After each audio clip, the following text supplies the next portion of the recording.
There's the power of the 85 GMC Jimmy. It's a 5.3 liter LS engine. All new air conditioning components. Lines, hoses, dryer, you name it.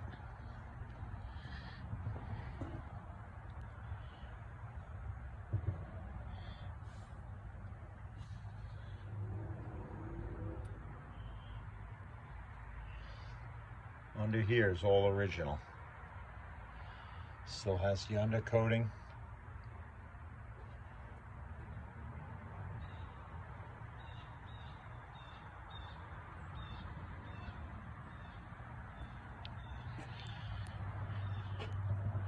Brand new hood pad. Underside finished in satin black, as it's supposed to be.